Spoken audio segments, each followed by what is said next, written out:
What seems lost is not always really abandoned. The midday sun beat mercilessly as Thomas Mitchell stepped out of his carriage in front of what was left of the old Henderson stable. The wooden structure tilted dangerously to one side, the weathered planks showed large burets between them, and the roof had more holes than covering. $28 was all the bank wanted for that dilapidated property, and Thomas knew he was making a risky deal. The 52-year-old ran his hand through his grey beard as he walked around the building. His boots kicked up small clouds of dust with each step, and sweat was already beginning to mark his cotton shirt. Thomas always had a good eye for seeing potential where others saw only wreckage. That was how he had built his reputation as one of the most respected farmers in Mesa Verde County. The stable was only 2 miles from his main property, on a small hill that offered a good view of the surrounding fields. The Henderson family had left for the east after a prolonged drought destroyed their crops, leaving behind only debts and broken dreams. The bank was eager to get rid of the property, even if it was for a ridiculously low sum. As he examined the stone foundations that still looked solid, Thomas noticed something that made him stop. There were fresh footprints in the dust around the stable, small footprints barefoot. Someone had been there recently, and from the marks on the floor, it didn't seem to be just a casual visitor. The farmer followed the footprints to the side entrance of the stable. The wooden door was ajar, swaying slightly in the warm afternoon breeze. Thomas pushed her slowly, making her creak on the rusty hinges. Sunlight filtered through the holes in the roof, creating golden patterns on the floor covered in old straw. It was then that he saw her. At the back of the stable, next to the remains of an old stall, a girl of perhaps 10 or 11 years old was sitting on the floor. Her blonde hair was tangled and dirty, and her torn dress had already lost its original color. She held an old horsebrush in her hands and stared at an empty corner of the stall as if she could still see an animal there. The girl looked up when she noticed Thomas's presence. There was no fear in his eyes, just a deep sadness that seemed too heavy for someone so young. For a moment, man and child stared at each other in silence, each trying to understand the other's presence in this forgotten place. Thomas noticed that, despite the abandoned appearance of the place, someone had tried to maintain a certain order there. The straw was arranged in small heaps, and the remains of the old feeders were clean. It was as if the girl was taking care of invisible horses, keeping alive the memory of what that place once was. The wind blew through the loose planks, bringing the smell of dry earth and burnt grass. In the distance, Thomas's cattle mooed lazily under the shade of the few trees that resisted the heat. It was a moment suspended in time, where two lonely souls met in the midst of the ruins of other people's dreams. Thomas took off his hat and wiped the sweat from his forehead. He knew that his life was about to change in a way he had never imagined when he decided to buy that piece of abandoned land. Thomas put away his hat and approached slowly, as he would a frightened animal. The girl didn't move, just kept holding the old brush against her chest. The farmer noticed that she shivered slightly, despite the intense heat that made the air inside the stable almost suffocating. As he gets closer, Thomas can better see the child's condition. His clothes were dirty but not tattered, as if someone had tried to keep them in decent condition. His bare feet showed calluses of those who walked a lot on rough terrain, but there were no recent injuries. Even more intriguing was the way she had arranged small objects around her. Pieces of old rope carefully wound, a few rusty nails lined up in rows, and even a few wilted wildflowers arranged as if they were offerings. Thomas realized that the girl wasn't simply hiding there. She had turned that corner of the stable into some kind of makeshift home. A torn blanket was folded neatly into a pile of clean straw, and a small crumpled tin served as a container for water. It was evident that she had lived there for some time. The farmer sat on the ground at a respectful distance, his knees protesting the movement. Age was beginning to take its toll, especially after so many years of working under the inclement western sun. He watched how the girl would react to his closest presence, but she just kept looking at the empty corner of the stall. It was then that Thomas noticed something that made his heart tighten. On the wooden wall behind the girl, someone had carved names with a knife or nail. The lyrics were shaky but legible: Daddy, Mommy, and Lucy. Below the names, small children's drawings showed figures of horses and people holding hands. The understanding came slowly, like the light of dawn dispelling the darkness. That child wasn't just living in the abandoned stable, she was keeping memories. The Hendersons had a daughter. Thomas vaguely remembered hearing about her in town conversations. a girl who disappeared when the family left, assuming she had gone with them. Thomas watched as Lucy, for it was certainly her, continued her imaginary care of horses that no longer existed. She slowly stood up and walked to another corner of the stable, where she began to brush the air with precise, caring movements. Her lips moved silently, as if she were talking to an invisible animal. The farmer felt a lump in his throat when he understood the extent of the tragedy. The girl had been left behind, forgotten in the rush of departure, or perhaps lost in the confusion of the Henderson family's final days. And here she was, weeks or maybe months later, still tending to the horses her parents had to sell before leaving. The sun began to tilt westward, painting the inside of the stable in softer golden tones. Thomas knew he couldn't just go out and leave the child there, but he also knew that any sudden movement could scare her and make her flee somewhere where she might never be found again. Lucy finished brushing her imaginary horse and went back to her corner, where she sat down again. This time, however, his eyes met Thomas's with an intensity that surprised him. There was a silent question in that look, a mixture of hope and fear that spoke louder than any words. Thomas realized that he was being evaluated.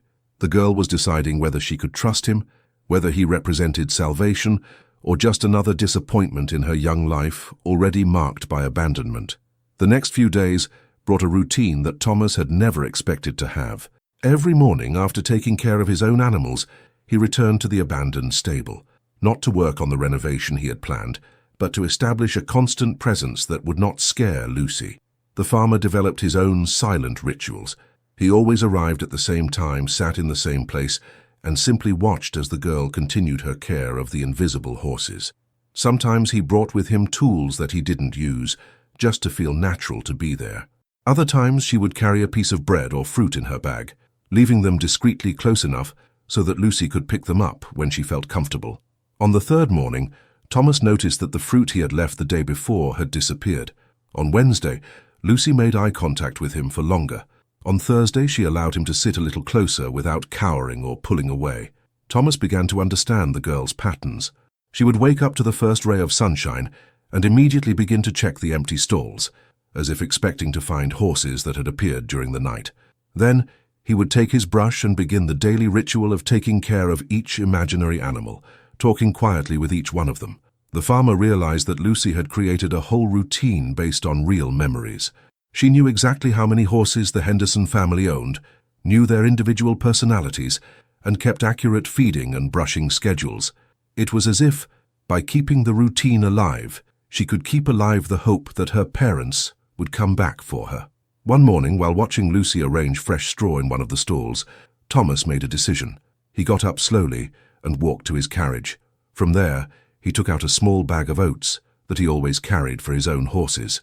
He returned to the stable and, keeping a respectful distance, poured some of the oats into one of the empty feeders. Lucy immediately stopped what she was doing and looked at Thomas in surprise. For a moment, her eyes filled with tears, but she held them back. Then she did something that surprised the farmer.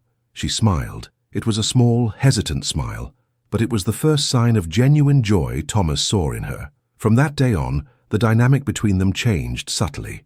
Thomas began to contribute to the care of imaginary horses. He brought fresh water to the drinking fountains, repaired minor damage to the stalls, and even began cleaning and organizing the stable. Lucy watched everything with increasing attention and gradually began to accept his help. The farmer realized that he was being tested. His every gesture was evaluated by the girl, who looked for signs that he really understood the importance of that routine. Thomas understood that for Lucy, taking care of those invisible horses was not a childish fantasy, but a way to maintain her sanity and hope in the midst of abandonment. One afternoon, while Thomas was fixing a loose board on the wall, Lucy approached him for the first time. She positioned herself next to the farmer and began to hold the nails while he hammered. They worked together in silence, each lost in their own thoughts, but united by a common purpose. As the sun began to set, Thomas prepared to leave as he always did, but this time when she turned to wave at Lucy, she raised her hand in a small gesture of farewell. It was a small but significant step in building trust between them. That night, Thomas stayed awake for a long time thinking about the girl. He knew he couldn't let her continue living alone in the stable, but he also knew that any attempt to remove her could destroy the fragile bond they had begun to build. He needed to find a way to help her without taking away from her the only thing that gave her meaning, her invisible horses and the memories they represented. The solution came to Thomas on a cold October morning, when the first frosts began to cover the grass at dawn. He arrived at the stable and found Lucy huddled in her corner, shivering under the torn blanket. Winter was coming, and that crumbling building would not offer enough protection from the approaching cold. Thomas knew he could no longer postpone a decision, but instead of trying to convince Lucy to leave the stable, he decided to bring the stable closer to her. Over the next few weeks, he began renovating the abandoned structure in earnest. Not to demolish it or turn it into something different, but to make it habitable again. He worked slowly, always respecting Lucy's presence and her daily rituals. He replaced the rotten planks with new wood, repaired the leaky roof and reinforced the foundations. But most importantly was what he did with the stalls. Instead of removing them, he restored them completely, as if they were really going to house horses again. Lucy watched every hammer, every nail, every board being put in place. Her anxiety was visible for the first few weeks, as if she feared that Thomas was going to destroy her imaginary world. But as she saw the stable take on new life while maintaining its original essence, she began to relax and even help in small but meaningful ways. The turning point came on a sunny November afternoon. Thomas was installing a new door at the main entrance when Lucy approached carrying her old brush. Instead of going to the empty stalls as she always did, she stopped in front of Thomas and held out the brush to him. It was a simple gesture but loaded with meaning. She was offering to share her world with him. Thomas picked up the brush carefully and followed Lucy to one of the restored stalls. She pointed to a specific corner and made a movement with her hands, indicating the height of a horse. The farmer understood and began to brush the air at that point, imitating the movements he had watched Lucy make hundreds of times. For the first time in months, Lucy laughed. It was a low, hesitant sound, as if she herself had forgotten how to do it. But it was real, and Thomas felt his heart warm in a way he hadn't experienced in a long time. From that day on, they became true partners in the care of the stable. Thomas installed a small wood-burning stove in a corner, creating a heated space where Lucy could stay during the colder days. He also built a small pantry where he kept enough food for both of them, turning his daily visits into something more akin to a shared life. But the biggest transformation came one morning in December, when Thomas arrived at the stable with a surprise. Pulling his carriage was a tame mare of a brown color, too old and gentle for heavy work, but perfect for other purposes. Lucy was paralyzed when she saw the real animal entering the stable. Her hands trembled as Thomas guided the mare to one of the stalls she had imaginarily cared for so many months. For a moment, the farmer feared that he had made a mistake, that the presence of a real horse might destroy the delicate balance Lucy had created. But then something magical happened. Lucy slowly approached the stall and held out her hand. The mare, as if she understood the importance of that moment, lowered her head and allowed the girl to touch her. The contact between Lucy's small hand and the animal's soft snout was like a bridge between the real world and the world of memories she had inhabited for so long. Thomas watched as Lucy picked up her old brush and began tending to the first royal horse she had touched since her parents left. Her hands moved with the same precision and affection as always, but now there was something different in her eyes, a glow of possibility, of the future, of life continuing instead of just being remembered. That night, for the first time since they met, Lucy didn't sleep alone in her corner of the stable. Thomas had brought thick blankets and pillows, creating a comfortable space for both. They lay down on opposite sides of the small stove, the heat of the flames warming not only their bodies, but also something deeper that had begun to grow between them. Winter arrived in full force in January, bringing with it icy winds that whistled through the cracks of the renovated stable. Thomas woke up every morning before dawn to feed the wood stove, making sure Lucy didn't feel cold. She had begun to sleep more peacefully, without the nocturnal shocks that plagued her for the first few months. The brown mare, which Lucy had quietly named Hope, had become the center of a new routine. The girl would wake up early to take care of the royal animal, but then continue her rituals with the invisible horses. Thomas realized that she hadn't abandoned her memories, but had found a way to honor them while building something new.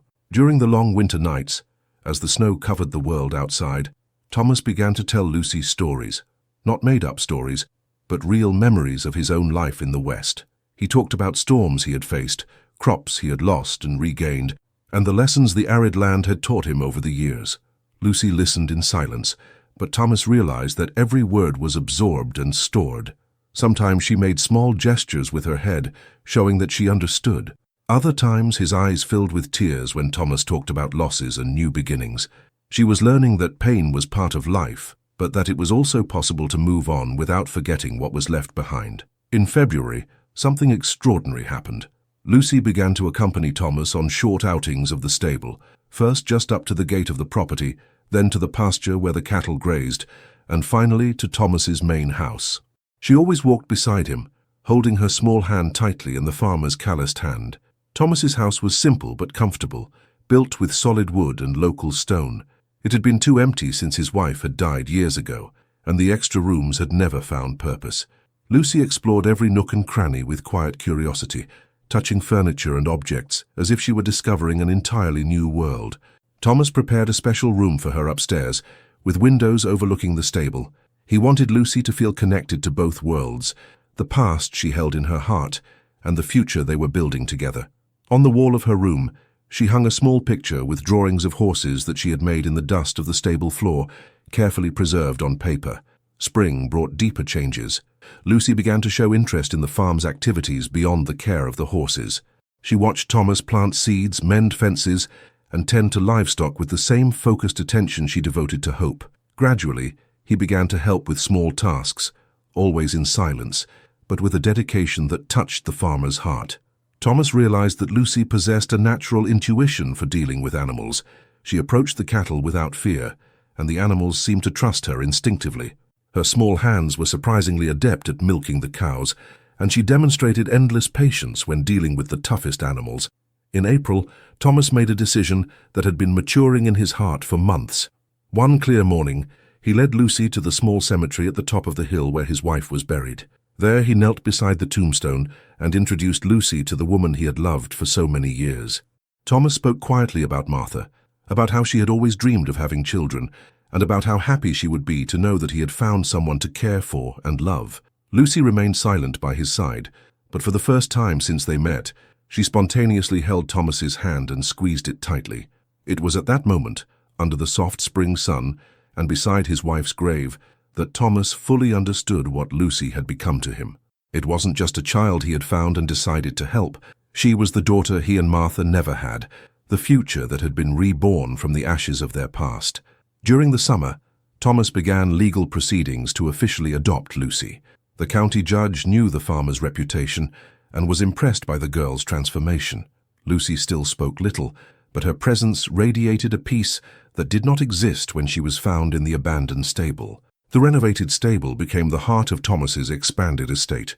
He bought 2 more horses, creating a small breeding business that Lucy helped run with increasing skill. The invisible horses never completely disappeared, but now shared space harmoniously with the real animals. Lucy learned to read and write from Thomas during the winter evenings of her sophomore year. Her first letter was addressed to the parents who had left her behind, not with anger or sadness, but with forgiveness and understanding. She wrote that she had found a new family and that she was fine. Thomas helped her address the letter, even though they both knew it might never be delivered. In the 3rd year, Lucy began to speak more regularly. Her first full words were to thank Thomas for not trying to take away from her the horses he held in his heart. She had understood, even at such a young age, that he had respected her pain and had found a way to heal it without denying it. On a golden autumn afternoon, 5 years after Thomas had bought the stable for $28, Lucy was teaching a young foal to accept the saddle. His movements were sure and confident, and his voice, now clear and melodious, calmed the young animal. Thomas watched from the gate, his chest full of paternal pride. Lucy noticed his presence and smiled, that smile that had become the brightest light in Thomas's life. She beckoned him to come closer, and together they finished the job with the foal. As the sun began to set, painting the sky orange and pink, father and daughter walked side by side back home. That night, as Lucy helped Thomas cook dinner in the heated kitchen, he reflected on how a $28 investment had turned into the greatest wealth of his life. He hadn't just bought a piece of abandoned land. He had found a daughter, a renewed purpose, and proof that sometimes the most precious things in life are discovered in the places where you least expect to find them. Lucy, now a 16-year-old, had grown strong and determined. She managed the horse portion of the farm with a competency that impressed buyers from distant counties. But more important than his professional skill was the peace he radiated.